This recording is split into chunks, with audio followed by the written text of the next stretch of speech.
11 anos de Falando Nisso, a gente na sexta temporada, para canais abertos, fechados, a TV Meio agora nesse projeto nacional, Rede Nacional Meio, com vários estados, São Paulo, Pará, Maranhão, Rondônia, Ceará, Amazonas, Tocantins, Amapá, Acre, Mato Grosso, Goiás, uma lista que toda hora se atualiza. E também a potência da banda KU com as parabólicas, a gente continua por todo o Brasil, e a convergência digital gigante do Grupo Meio de Comunicação.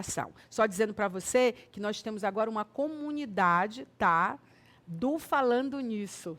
A comunidade no WhatsApp. Então, você quer ficar por dentro de todas as notícias relacionadas ao nosso programa, as entrevistas do dia, as entrevistas especiais, a nossa agenda, né? Então, e também os bastidores do nosso programa, você acessa o QR Code que está aí no seu vídeo, tá? Na sua TV, ou no seu computador, ou no seu celular, onde você estiver vendo, você acessa para você fazer parte da comunidade do Falando Nisso, tá bom? E o nosso canal no YouTube é Falando Nisso TV Meio. Tá?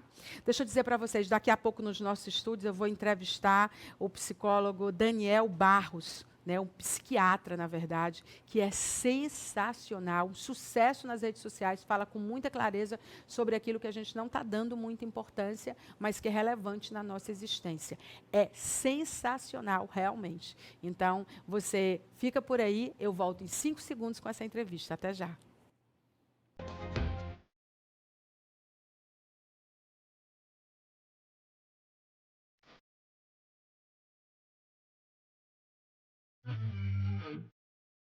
Como eu falei ainda há pouco para vocês, nós vamos começar hoje com o Dr. Daniel Barros. Ele é um psiquiatra e é um psiquiatra que adora que a gente leia, perceba e conheça os pensamentos dele. Quando eu vejo o Dr. Daniel falando, eu fico pensando, bom, a inteligência artificial já está fazendo leitura de pensamentos. Tomara que ela já esteja numa escala rápida para a gente ler todos os pensamentos do Dr. Daniel, porque ele, inclusive, adota isso, né, como um mote de divulgação do trabalho dele. O Dr. Daniel é um dos psiquiatras mais relevantes do Brasil quando se trata da interpretação, da orientação, da análise, né, de muitas causas e efeitos que a humanidade vive, mas particularmente nessa terceira década aí do século XXI, a gente já está aí com quase 25 anos, né, quase metade dessa terceira década. E as emoções desagradáveis, que é o que ele também vai falar aqui com a gente hoje, elas são incômodos que devem ser percebidos de outra forma. Só que, claro que eu vou aproveitar que estou falando com o Dr. Daniel para falar sobre outros assuntos, para falar sobre uma curva U, que ele falou que o casamento é a melhor parte. Foi um dos últimos posts que ele fez, eu fiquei muito impressionada, porque todo mundo acha que casar... Ah, gente, se você não casou, não casa, até a Bíblia diz isso. Né? Mas ele diz lá, olha, se eu fosse você, casava, porque tem uma tal de curva de existência, que lá na pontinha do U é onde mora o casamento e você não vai estar só. Mas já já ele fala sobre isso. Eu vou falar sobre essa pressão para a gente ser inovador, disruptivo, falar sobre o poder do não, né? Coisas que o doutor Daniel fala e que a gente vai aproveitar a honrosa presença dele aqui no nosso programa para a gente também abordar e levar para você, internauta e telespectador. Então, falar com psiquiatras do nível do Dr. Daniel é uma oportunidade ímpar da gente se conhecer melhor e perceber o que está acontecendo no mundo e como isso impacta as nossas vidas. Dr. Daniel, muito obrigada por você ter aceito o nosso convite. Dr. Daniel é psiquiatra, palestrante, colunista do Estado de São Paulo, da Bandeirantes Band News FM, né? Autor de dezenas de livros, Pílulas do Bem-Estar, alguns vocês já conhecem, né? Rir é preciso, viver é melhor sem ter que ser o melhor, o lado bom e ruim da vida, que a gente vai começar por ele. Então, assim, muitos livros realmente escritos e que nos tocam de uma maneira muito especial por falar muitas verdades que a gente precisa ouvir. Obrigada pelo seu tempo. Prazer estar aqui, prazer para a gente poder conversar. Doutor Daniel, vamos começar falando sobre essas questões que você tem falado em relação a aprender desde cedo que o correto é estar feliz o tempo todo e a gente termina desvalorizando ou não dando atenção àquilo que a gente reputa como negativo nas nossas vidas. Eu queria começar particularmente com essa pergunta, porque eu acho que a gente lida muito mal com a dor e a delícia de ser humano e a gente termina deixando de usufruir de fases importantes. Por que que é importante valorizar o que é negativo também nas nossas vidas? Importante, porque é isso que nos faz humanos, né? São as nossas emoções. Então a gente gosta da alegria, a gente gosta do bem-estar, a gente gosta da euforia. Puxa, quem não gosta de estar apaixonado? Tudo isso é muito gostoso, tudo isso é muito positivo. Mas as emoções negativas, embora elas sejam ruins de serem sentidas, é de propósito que elas nos incomodam, porque elas sinalizam coisas importantes para nós. Mais ou menos como um alarme, né? Um alarme tem que ser um barulho incômodo, um barulho alto, um barulho que faz a gente prestar atenção em alguma coisa para resolver. A mesma coisa são as emoções negativas, elas são alarmes que são incômodos para chamar a nossa atenção e para mostrar que aquilo não está bom, que aquilo precisa ser resolvido ou que aquilo precisa ser encarado ou enfrentado de alguma maneira. Isso, tristeza, raiva, medo, ansiedade, todas são emoções que, embora não sejam agradáveis de sentir, elas trazem mensagens importantes de um perigo que se aproxima, ou se você está sentindo um exagero de ansiedade, talvez de um medo excessivo que você esteja sentindo, seu alarme pode estar desregulado, né? A tristeza que mostra para nós coisas que são importantes, coisas que são relevantes. Por que que a gente fica triste de perder alguma coisa? Porque a gente gostava daquilo, né? Ninguém fica triste por perder alguma coisa que não dava importância. Então, é isso que eu digo, que as emoções, mesmo as negativas, elas têm o seu lado importante e a gente precisa aprender a dar espaço para elas e ouvir a mensagem que elas têm para nós. Agora, se a gente nasce de humanos, somos educados ou criados, como a gente fala, por humanos, e que sempre tiveram tristeza e alegria, por que que a gente tem dificuldade de lidar com os nossos problemas? E por que que isso culturalmente não é parte do nosso dia a dia? A que você atribui isso? A tristeza é ruim, né? No final das contas, é ruim ficar triste. A gente não gosta, então a gente foge disso. E tudo bem, eu acho que faz parte do ser humano tentar evitar a tristeza. Mas o que a gente não pode é tapar os ouvidos para não receber sua mensagem. Porque senão você começa a ficar anestesiado, você não começa a ter a capacidade de discriminar o que você está sentindo. O que é esse incômodo que eu estou sentindo? É mágoa de alguém? É raiva de alguém? É saudade? O que é isso? Então, de tanto a gente tapar o ouvido e não querer entrar em contato com as emoções negativas, a gente pode perder essa habilidade. Por isso, então, que eu digo que a importância de a gente não buscar, obviamente, porque é ruim, né? É negativo, é desagradável, mas a gente pelo menos está sensível e aceitar um pouco mais as coisas que a vida nos oferece. Buscar equilíbrio hoje, ele é uma trend, né? Igual como produção de colágeno, que eu digo que colágeno é uma das palavras desse século, entre outras tantas, né? Mas assim, a gente tem essa dificuldade, a gente fica o tempo inteiro, vamos produzir equilíbrio, vamos ser equilibrados, a gente acessa várias coisas, tratamentos, terapias. Hoje, a maioria das pessoas que pode tem um terapeuta para chamar de seu, né? E que é super importante, ajuda muito o entendimento das coisas. Mas a gente tem essa dificuldade em equilibrar as nossas emoções e equilibrar o que quer que seja. Por que essa dificuldade? O ser humano ele tem uma tendência aos excessos. A gente tende aquilo que nos agrada, aquilo que é gostoso, aquilo que é recompensador, a gente tem essa tendência de querer cada vez mais e acabar exagerando, né? E a aversão ao que é ruim, a gente também tem essa tendência a exagerar na aversão e aí fugir de todas as formas. E essa nossa tendência ao excesso, eu acho que é um dos motivos pelos quais existe um tanto desequilíbrio. E mais, né? Na verdade, mas tem gente que lucra com isso. Tem gente que lucra com os excessos, vive dos excessos. Então, é isso. O cérebro humano, na natureza, né, no ambiente em que ele foi desenvolvido, ele nunca tinha tocado em açúcar refinado, por exemplo. Aí, primeira vez que você experimenta açúcar refinado, seu cérebro fala: Meu Deus, é isso que eu quero pro resto da minha vida, me dá mais, me dá mais. E aí, tem alguém, né, o açúcar meio que hackeou o seu sistema, né, de recompensa, e aí tem alguém vendendo açúcar. Então tem gente que lucra com os nossos excessos e a gente tem esse estímulo constante para sair do equilíbrio. As nossas fragilidades e vulnerabilidades viraram realmente um mercado muito lucrativo, sob todos os aspectos, né?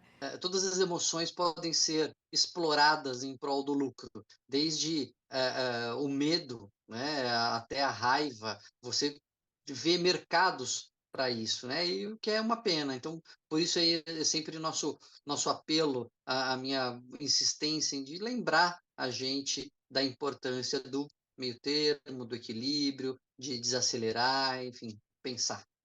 A nossa atenção, ela também é objeto de desejo, né, dos algoritmos. Ela está sendo hackeada o tempo todo. Ela está virando letra jurídica, inclusive. E aí eu costumo dizer, não eu, mas o que eu leio, que a mente e o meio ambiente são os principais desafios desse século. E aí eu fico pensando nesses tempos de internet. Ficou mais difícil para a gente, né? Porque se a gente não, a gente está sempre buscando esse equilíbrio, a gente está sempre lidando mal ou não muito bem com as nossas emoções. A internet veio, essas tecnologias que são aliadas e desalinhadas, veio para bagunçar tudo mesmo. A gente está em apuros, doutor.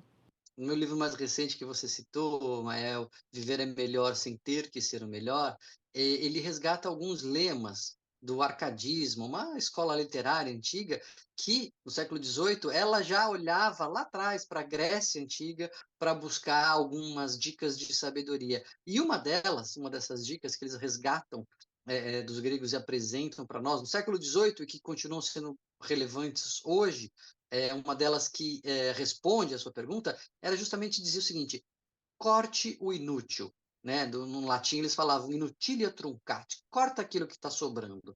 E hoje tem muita coisa sobrando. É o que você falou, a internet e as redes sociais, a tecnologia, ela vem oferecer para nós muito mais do que nós temos capacidade de consumir. É como se a gente vivesse constantemente num buffet de coma o quanto puder. E com comidas doces, com comidas apetitosas, com comidas com grande apelo de recompensa. E é isso que a gente faz com o nosso cérebro. A gente está cercado, a gente está mergulhado aí nesse buffet de como quanto puder, de graça praticamente, de informação, de notícia, de falsa informação, de falsa notícia.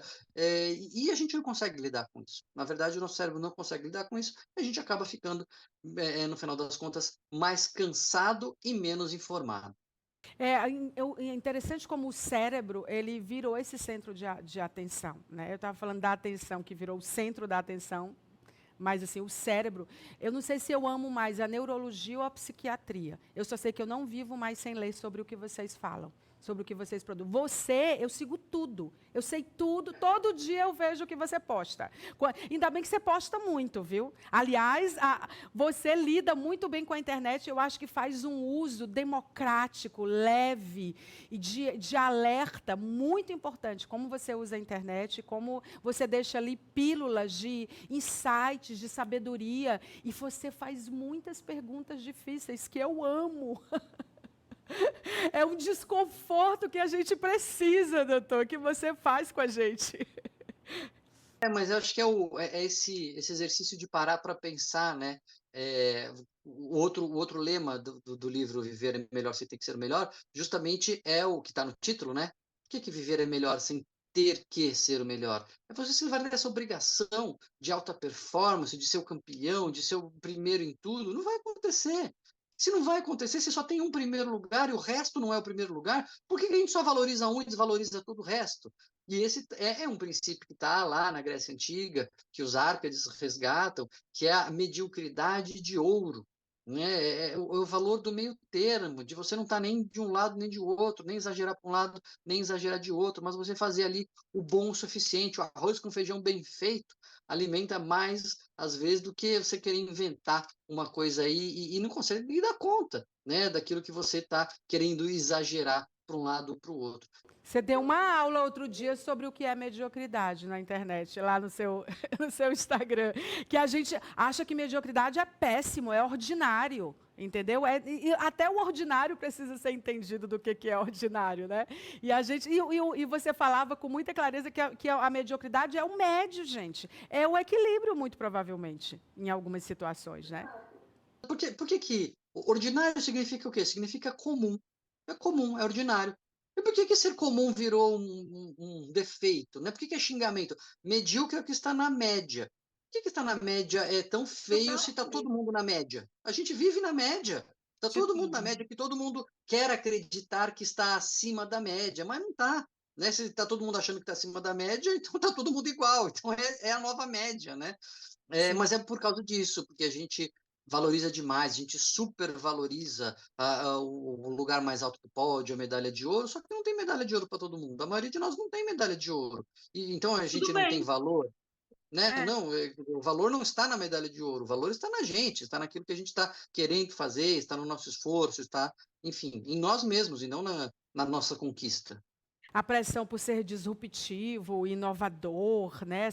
Todas essas palavras que definem esses ecossistemas, que é outra palavra, né? A gente está envolto de muitas definições e a gente está deixando de. Eu percebo, assim, com a clareza com que você fala, e eu realmente lhe acompanho, que a gente está deixando de ser a gente mesmo, deixando de viver, na verdade. Por exemplo, a questão geracional. Agora está na moda a técnica da brevidade. Né? Eficiente. Você tem que, para você ser eficiente, você tem que ser breve em tudo, no texto, no falar, no ser. O mínimo está na moda, porque o nosso tempo de atenção na internet é de 8 segundos, no palco é de 1 minuto e meio para você reter a atenção, blá, blá, blá, blá. A gente está metrificado realmente tudo. Aí eu fico pensando que a gente, pela primeira vez, a humanidade está vivendo, tendo o privilégio de conviver com 4 gerações. Os baby boomers, sim, porque nos anos 80, 90, as pessoas com menos de 60 anos já morriam. Né? Então, os baby boomers X, Y, Z. E tem o alfa também. São 5 gerações convivendo. Isso é um privilégio. E a gente não está tendo a clareza de entender, e aí eu queria saber por quê, como isso é potente, como isso realmente é um privilégio e como usufruir disso, hein, doutor Daniel? Que tem a ver com essa desaceleração, com a busca por essa desaceleração, né? Mas você comentou como tudo é muito rápido, como tudo tem que ser breve, né? Tudo tem que ser a informação tem que ser passada em Sim. 10 segundos. E a única informação relevante que você pode passar em 10 segundos é que nenhuma informação relevante pode ser passada em 10 segundos. Não tem, né? Como? Então, à medida que a gente não desacelera, a gente não se aprofunda. E conforme a gente não se aprofunda, a gente não aproveita, a gente não desfruta, a gente não aprende, a gente não convive. Né? É como você passar correndo no museu. Ah, vou conhecer o museu. Aí você passa correndo pelo museu. Não desfrutou nada, não aprendeu nada, não vivenciou nada. E Né? Não, passou não correndo teve com o nenhuma celular emoção. gravando tudo. Exato, exatamente. Para fazer um vídeo curto, né? Para Sim, fazer um vídeo curto. E à exatamente. medida em que você consegue fazer esse exercício, aí sim você vai aproveitar mais, você vai desfrutar mais, você vai ter a oportunidade e a riqueza que é de estar 4 gerações juntas no mesmo planeta. Eu acho que você deveria falar muito nesses congressos de empreendedores, de negócios, porque nós estamos perdendo a capacidade, eu penso, de planejar a longo prazo, exatamente porque tudo tem que ser curto. Então, a gente está vivendo o presente, a gente não entende que, por exemplo, o futuro é partida, não é chegada. O futuro chegou. Entendeu? Então, assim, e eu acho que a gente está perdendo essa capacidade. E os negócios, as instituições, as nossas vidas, esse planejamento nos faz falta numa medida importante, não, doutor Daniel? Com certeza, eu falo em palestras, né, para empresas, em palestras corporativas, empreendedores, justamente sobre esses outros valores que não são muito discutidos e difundidos nas empresas, nas corporações, porque o foco ali está no lucro, o foco está no resultado, o foco está na performance, e tudo bem, eu entendo, é assim que a empresa vive. Não adianta a empresa ser super-humana, ética e bondosa e dar prejuízo, porque ela vai fechar. Mas o que a gente traz é que, à medida em que você respeita o ser humano na sua essência, até mais lucro você consegue.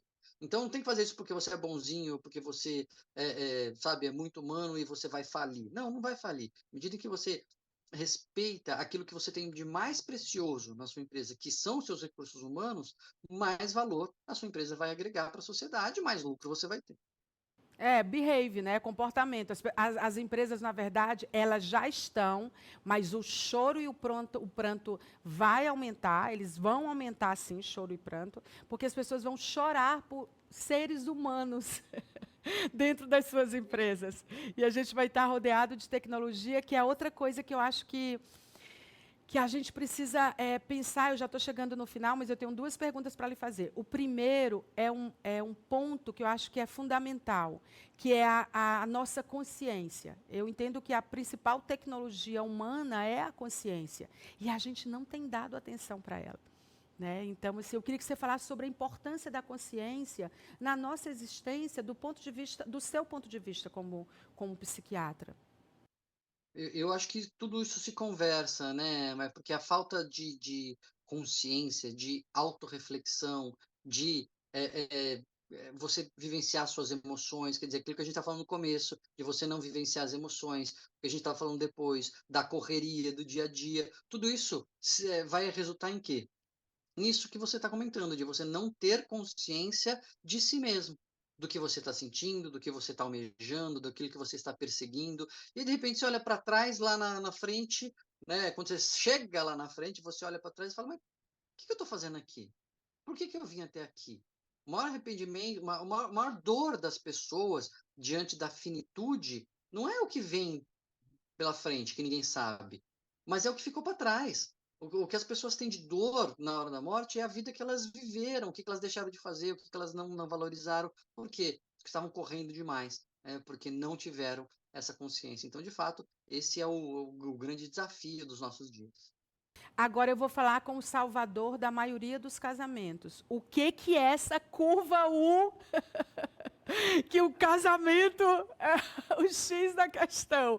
Porque eu vi você falando, não, chamei meu marido, eu falei, tá vendo aqui o que o doutor Daniel tá falando?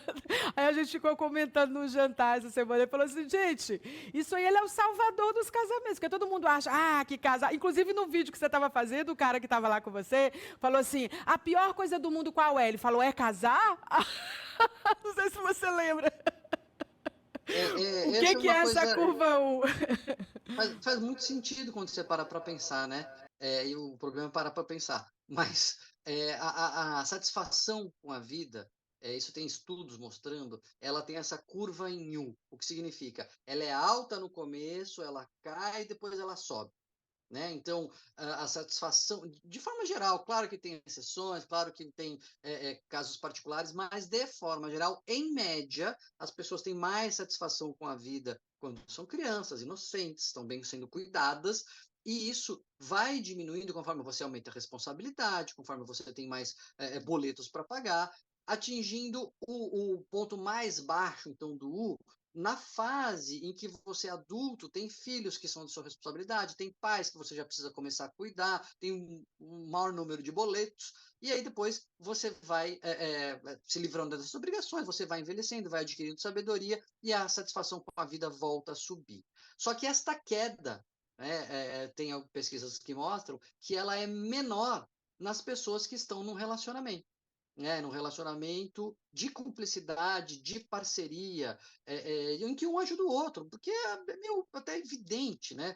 Que é melhor estarem dois, um ajudando o outro, do que você estar sozinho enfrentando essas barras, né? Então, o estar num relacionamento, ele é um fator protetor na queda dessa satisfação com a vida, nesse sentido que ele traz felicidade. Eu achei isso muito bom, porque você traz tudo nessa análise, né? O envelhecer, o estar junto, rede de apoio, traz várias coisas. Enfim, eu não vou ocupar muito seu tempo, queria lhe dizer que dos seus muitos seguidores, pelo menos 2 já passaram por aqui, você é o terceiro da turma. O Alan Dias, que é aquele poeta maravilhoso de improviso, que é retumbante. Muito impressionante. A Camila Apple, que fala sobre uma coisa que é luto, que é uma coisa que ela é muito imersa, é uma autoridade na abordagem dessas narrativas no país. Fala o Hugo Rodrigues. Você é seguido pelas, sim, as pessoas que estão querendo não perder a capacidade de pensar.